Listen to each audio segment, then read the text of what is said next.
Ya, pemirsa, konvensi rakyat berbasis digital merupakan upaya partai dalam membangun kesepakatan rakyat dan menjaring aspirasi masyarakat di era digitalisasi. Konvensi rakyat berbasis digital ini sendiri telah dideklarasikan Ketua Umum Partai Perindo Haritanu Sudibyo pada HUT ke-7 Partai Perindo. Beberapa saat lalu Partai Perindo meresmikan dimulainya pendaftaran konvensi rakyat.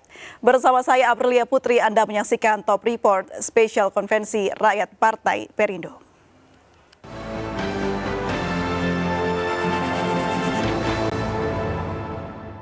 Ya, dan untuk membahas lebih jauh terkait menjaring aspirasi melalui konvensi rakyat, telah hadir bersama kami siang ini Pak Emrus Sihombing, pakar komunikasi politik. Selamat siang, Pak Emrus, apa kabar?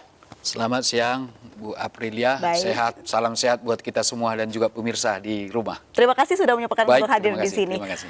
Ini hari yang merupakan bersejarah karena ini merupakan peresmian dari konvensi rakyat Partai Perindo baru saja disahkan. Bang Emrus, Anda melihat ini seperti apa? Saya pikir suatu terobosan baru untuk Indonesia, karena menurut saya dengan konvensi rakyat ini, Perindo ini akan melahirkan nanti calon-calon legislatif dari seluruh lapisan masyarakat, dari seluruh golongan masyarakat. Bahkan saya bermimpi suatu saat akan ada calon dari petani. Yang selama ini boleh kita katakan calon-calon dari partai politik itu elitis. Tetapi dengan dibukanya seperti ini, saya kira semua golongan nanti akan ada di sana. Sehingga ini merupakan suatu basis daripada demokrasi substansial. Dan menurut saya, ide dan gagasan yang dikemukakan oleh Perindo ini suatu hal yang bagus. Saya tidak tahu siapa yang punya ide dan gagasan ini. Tetapi saya menduga adalah Ketua Umum Perindo, Bapak Haritanu. Oke, pemirsa MNC News, kalau Anda mungkin berpikir apa itu konvensi rakyat yang mungkin dalam kata umum atau mungkin pengetahuan umum kita sering mendengar konvensi untuk presiden. Ini menjadi konvensi pertama di Indonesia yang ikut campurkan masyarakat. Anda punya gambaran apa kalau ada konvensi yang melibatkan rakyat? Apakah ini bisa berjalan dengan baik, Bang Emrus? Saya kira harus berjalan baik. Artinya bahwa Perindo harus sungguh-sungguh melakukan manajemen dan rakyat pasti merespon ini. Karena apa? Karena selama ini kalau kita lihat siapa yang menjadi calon legislatif itu kan seolah-olah itu dibuat di belakang panggung semua. Ini kan jadi panggung depan. Semua rakyat bisa mengikuti, bisa mendaftar, bahkan dilakukan melalui online gitu ya. Jadi terpanggil oleh secara individu mereka calon legislatif, mereka akan mendaftarkan diri. Namun begitu mereka mendaftar, tetapi tidak serta-merta mereka menjadi otomatis menjadi calon, tetapi ada proses seleksi. Maka nanti akan melahirkan calon-calon legislatif dari Perindo yang punya kapabilitas yang luar biasa, karena prosesnya akan berjalan tahap demi tahap yang dilakukan oleh Perindo itu sendiri. Itu sesuai dengan apa yang dikatakan Haritanu Sudibyo, Ketua Umum Perindo tadi ya Pak ya. Harus ada kader yang mempunyai kapabilitas meskipun ini dibuka lebar untuk masyarakat Indonesia. Seperti yang dikatakan Pak Emrus tadi, siapapun bisa andil di dalamnya. Nah, untuk menyaring-nyaring begitu siapapun yang mempunyai kapabilitas, seharusnya seperti apa ini mekanismenya menurut Anda? Baik, saya kira sangat jelas sekali. Di dalam pembukaan tadi saya ikuti betul bahwa para kandidat itu nanti akan menunjukkan kapabilitas mereka, visi misinya, programnya, dan mereka menyajikan di ruang para konvensi peserta panitia konvensi, sehingga dari hasil mereka itu bisa kelihatan. Terus terang, karena saya seorang komunikolog, kemampuan seseorang itu bisa kita lihat dari sudut pesan komunikasi yang disampaikan. Apakah dia runut, apakah sistematis, apakah dia pro kerakyatan, apakah dia untuk kesejahteraan rakyat. Jelas sekali itu. Jadi tidak begitu sulit. Ketika mereka mempresentasikan logikan-logikan, alur berpikirnya, runutan itu bisa kita lihat seseorang itu punya kapabilitas atau tidak kapabilitas.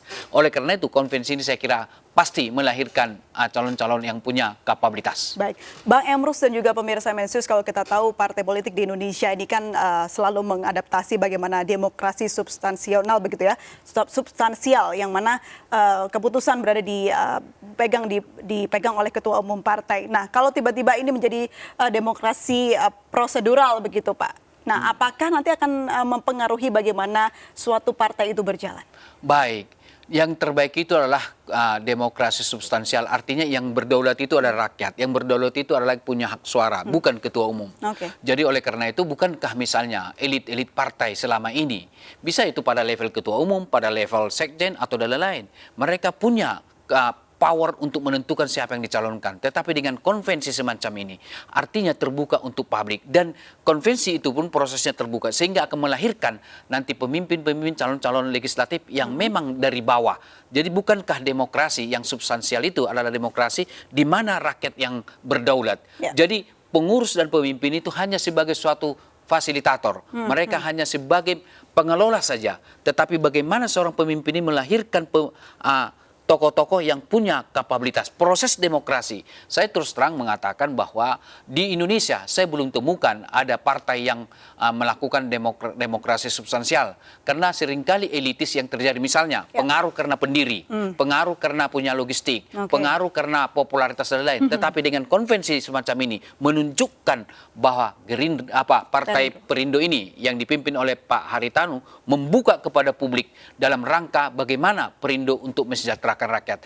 Titik poinnya saya melihat bahwa Partai Perindo ini melihat bahwa tujuannya bagaimana mensejahterakan rakyat. Saya setuju itu. Mensejahterakan rakyat itu bisa dari berbagai aspek. Kesejahteraan ekonomi, kesejahteraan hukum, kesejahteraan politik, dan kesejahteraan di bidang katakanlah rasa nyaman satu dengan yang lain. Maka Partai Perindo menjadi partai yang inklusif. Semua golongan ada di sana. Dan dengan dibukanya katakanlah keran konvensi rakyat Partai Perindo yang menjadi calon mereka, bukankah itu akan melahirkan nanti pemimpin-pemimpin di eksekutif dari berbagai lapisan. Saya kasih contoh misalnya.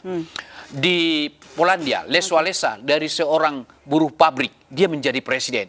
Bisa nggak suatu saat akan lahir tokoh-tokoh kita, pemimpin-pemimpin kita dari desa-desa di seluruh Indonesia? Karena terus terang, karena keterbukaan informasi, bahkan dikatakan tadi, Perindo berbasis kepada digital. Dengan demikian, masyarakat itu sebenarnya sudah cerdas. Di tingkat daerah atau di desa, mereka sudah mengakses informasi seperti itu. Jadi tinggal sarananya saja nih ya Bang Rebus ya untuk bisa menyuarakan itu. Saya pikir bukan sekedar sarana, tetapi Perindo telah membuka jalan yang terbaik.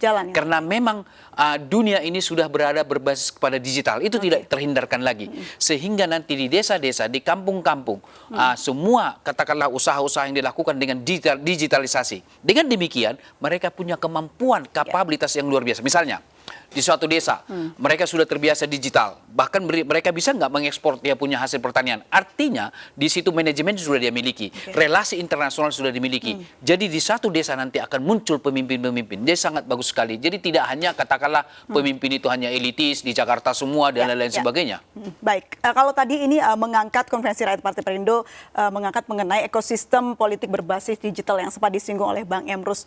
Nah, penerapannya karena yang kita tahu ya, berbasis digital mengenai politik ini masih sangat awam di negara kita. Bahkan kita masih terus beradaptasi untuk bisa memperoleh idealnya seperti apa begitu. Untuk bisa beradaptasi dengan baik, poin-poin apa yang harus diperhatikan? Baik, saya pikir terus terang mengenai teknologi digital ini atau ekosistem digital ini kan persoalan katakanlah psikomotoris.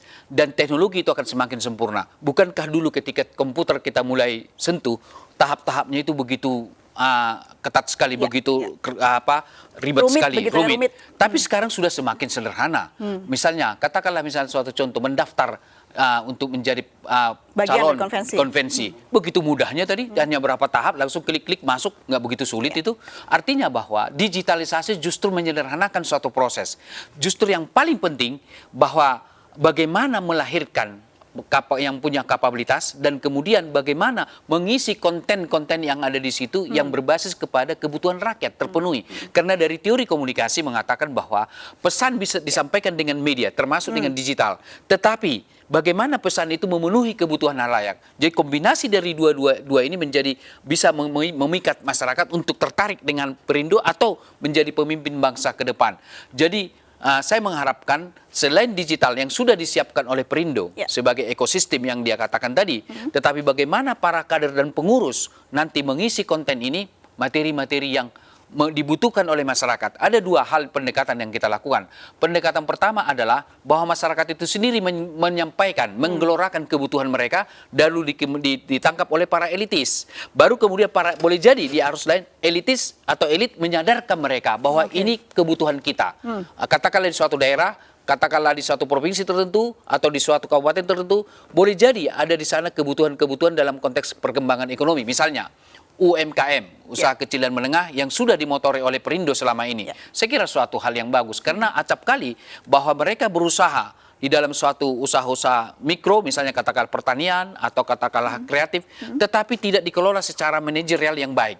Nah, dengan berbasis digital ini, maka nanti rakyat Indonesia yang melihat bagaimana ekosistem internet berbasis internet itu bisa mereka terbantu. Dengan demikian, mereka akan sadar, wah ternyata bahwa ekosistem digital ini suatu respon yang positif bagi masyarakat yang dimotori oleh Perindo. Suatu respon yang baik nanti ke depan. Untuk menjunjung bagaimana demokrasi bisa diterapkan di Indonesia, ada e-demokrasi yang diterapkan di sini. Kita akan bahas ini pemirsa, namun harus jeda terlebih dahulu. Tetap bersama kami di MNC News.